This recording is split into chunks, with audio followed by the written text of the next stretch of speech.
Bapak, Ibu, dan Saudara yang terkasih di dalam kasih Kristus.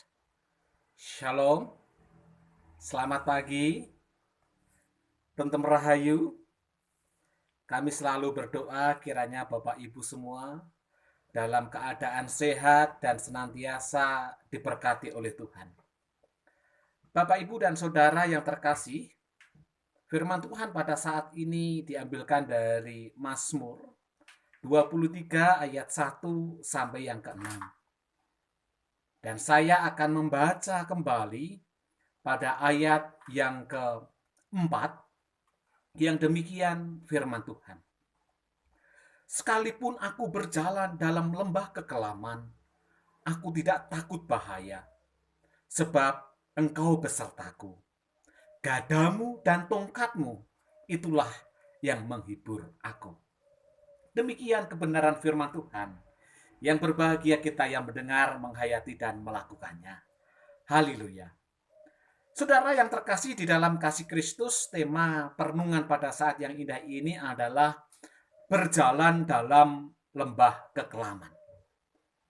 Saudara yang terkasih, khotbah minggu yang lalu kita telah membahas tentang hati yang gembira adalah obat yang manjur, tetapi semangat yang patah keringkan tulang, yang diambilkan dari Amsal 17 ayat 22. Hati gembira dan semangat itu sangat terkait dengan yang namanya kesehatan. Di mana dalam kegembiraan dan sukacita itu, atau kegembiraan dan semangat itu, akan meningkatkan imun atau daya tahan di dalam tubuh kita. Sehingga orang yang gembira, orang yang semangat itu daya tahan tubuhnya itu akan lebih kuat dan lebih tinggi. Sehingga dengan daya tahan yang kuat itu, maka pada saat ada bakteri, ada virus yang masuk dalam diri kita, maka semangat juang yang ada di dalam diri kita itu akan berjuang untuk melawan bakteri-bakteri itu yang sengaja menyerang organ tubuh kita. Itulah kekuatan daripada semangat. Bahkan di Amsal 18 ayat 14 kemarin juga ditegaskan bahwa orang yang bersemangat dapat menanggung penderitaannya. Bapak, Ibu, dan Saudara yang terkasih, saat ini kita akan membahas lagi faktor yang lain agar kita mampu menanggung sebuah penderitaan, yaitu faktor apa? Yaitu faktor penyertaan Tuhan. Bapak, Ibu, dan Saudara, bacaan yang kita renungkan saat ini tadi dari Mazmur 23 ayat 1 sampai yang ke-6. Di mana ayat 4 tadi sudah ditegaskan bahwa sekalipun aku berjalan dalam lembah kekelaman, aku tidak takut bahaya, sebab Engkau besertaku. Gadamu dan tongkatmu, itulah yang menghibur aku. Jemaat yang terkasih, di Israel pada waktu itu, di zaman ayat ini atau di Alkitab ini ditulis, di jalanan Yerusalem menuju Yeriko itu ada sebuah lembah yang disebut dengan lembah kekelaman. Dan pada waktu itu saya menduga bahwa Raja Daud sudah beberapa kali berjalan dalam lembah yang disebut dengan lembah kekelaman tersebut. Lembah kekelaman ini di sepanjang Yeriko menyempit di bagian dasar dan dalamnya itu kurang lebih di atas 200-an meter. Artinya apa? Pada saat seseorang itu berjalan dalam lembah yang disebut kekelaman itu, orang tersebut berjalan seperti di dasar sungai yang tingginya itu 200-an meter. Kita bisa bayangkan, berjalan di dalam sungai yang tidak ada airnya, yang tingginya itu 200-an meter. Sehingga tentu meskipun pada pagi hari itu akan gelap. Karena matahari, kita akan bisa melihat sinar matahari itu hanya pada siang hari, di mana pada saat matahari tepat berada di atas kita. Sehingga tempat tersebut tentunya sangat gelap, kecuali pada siang hari mungkin pada sekitar jam 12 sampai jam 1. Sehingga di sepanjang jalan atau yang disebut dengan lembah kekelaman itulah maka di situ tempatnya binatang buas dan sarang penyamun.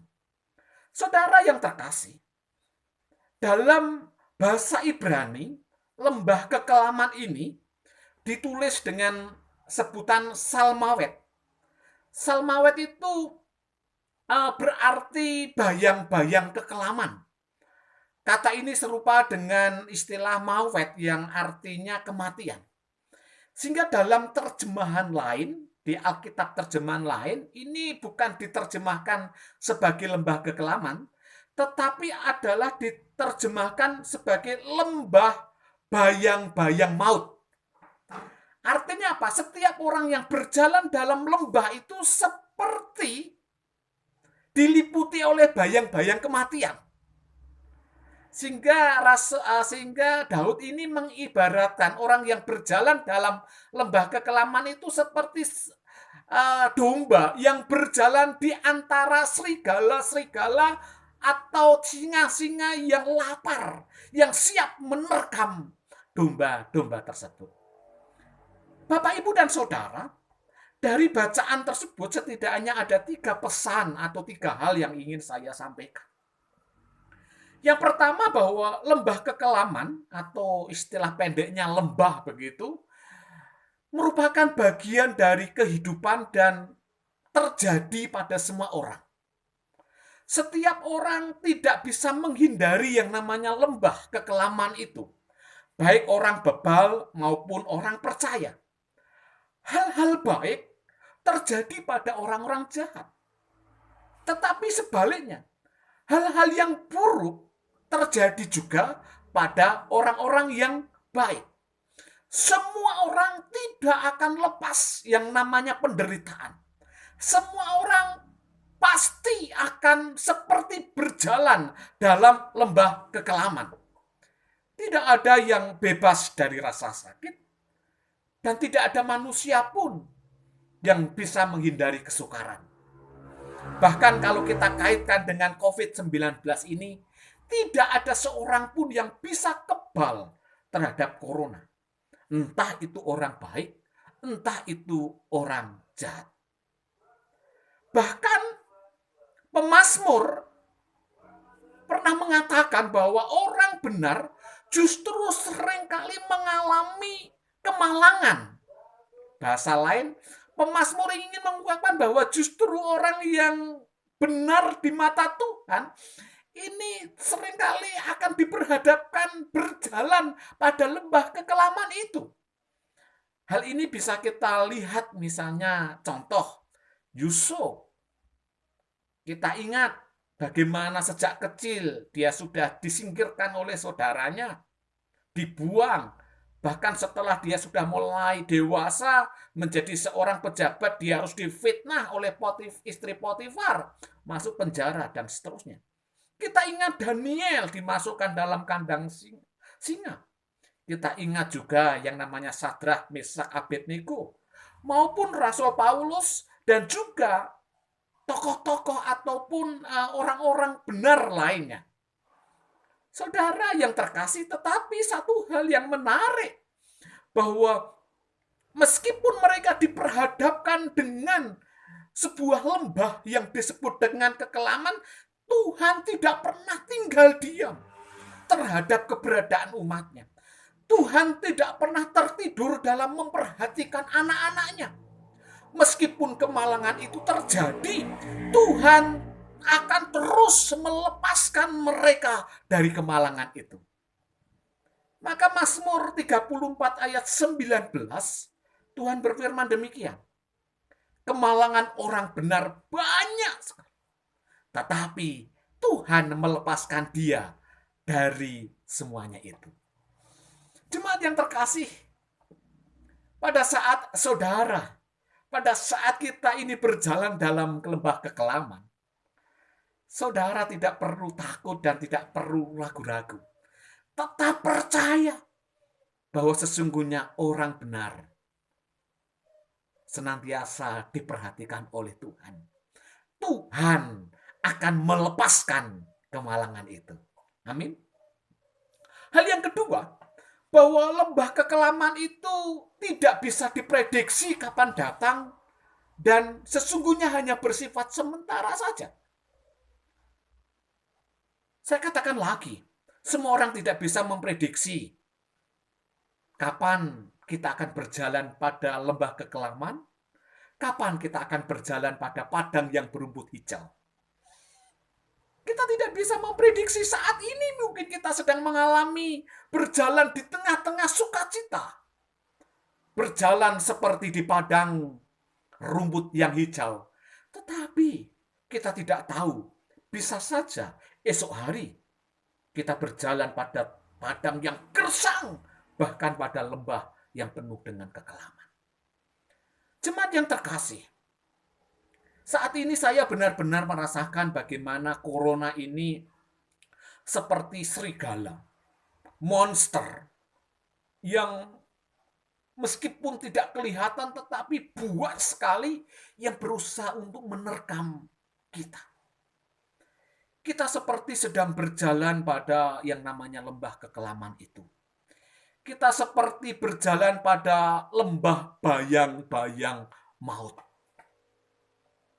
Tetapi saya mau tegaskan bahwa ini semua akan segera berakhir. Ini semua akan segera berlalu.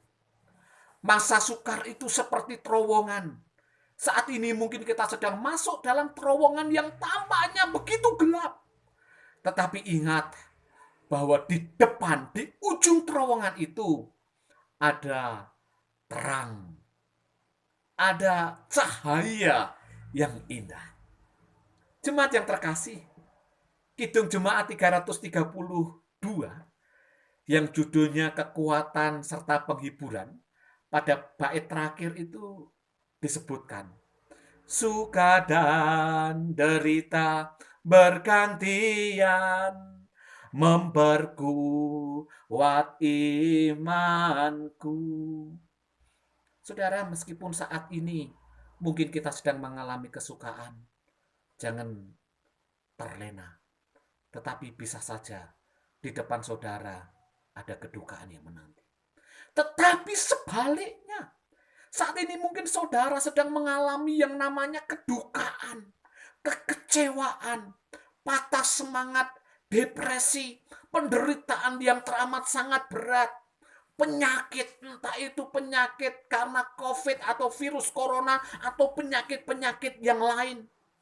Kita sedang mengalami kekhawatiran dan ketakutan seperti serigala yang sedang siap menerkam kita.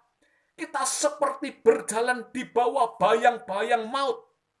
Ingatlah bahwa itu hanya bersifat sementara. Dan di hari esok sesungguhnya kesukaan, kebahagiaan telah menantimu. Amin Bapak Ibu. Ingat Yusuf. Ingat Daniel, Sadrak, Meshak, Abednego. Kesukaran itu tergantikan dengan sukacita dan kebahagiaan. Hal yang ketiga dan yang terakhir adalah bahwa pada saat kita berjalan dalam lembah kekelaman itu, pasti ada maksud dan tujuan yang tersembunyi di balik hal itu. Tuhan punya alasan pada saat membawa kita melewati lembah itu. Firman Tuhan di 1 Petrus 1 ayat 6 dikatakan, bergembiralah akan hal itu, sekalipun sekarang ini kamu seketika harus berduka cita oleh berbagai pencobaan. Saudara, bukan satu pencobaan saja yang Tuhan izinkan terjadi, tetapi berbagai macam, banyak macam pencobaan Tuhan izinkan terjadi dalam hidup kita. Dan itu semua adalah dalam rangka untuk membuktikan kemurnian iman kita. Bukankah emas itu akan semakin murni dan kadar emasnya semakin tinggi pada saat diterpa dengan api? Saudara yang terkasih, sesungguhnya pengalaman berjalan pada lembah kekelaman bukan sesuatu yang kebetulan. Tetapi di balik itu semua ada maksud Tuhan untuk kita. Tuhan punya rencana pada saat kita berada di tengah-tengah lembah kekelaman itu. Dan pasti hanya karena pertolongan Tuhan kita akan mampu melewati itu semua. Amin. Ada pujian yang mengatakan, indah rencanamu Tuhan di dalam hidupku, walau ku tak tahu dan ku tak mengerti semua jalanmu. Saudara yang terkasih, oleh karena itu mari kita tetap semangat dan tetap percaya. Karena Tuhan adalah gembala yang sejati. Sekalipun aku berjalan dalam lembah kekelaman, aku tidak takut bahaya. Sebab Engkau Tuhan besertaku. Gadamu dan tongkatmu itulah yang menghibur aku. Selamat hari Minggu. Mugi sedaya tansah binerkahan. Amin.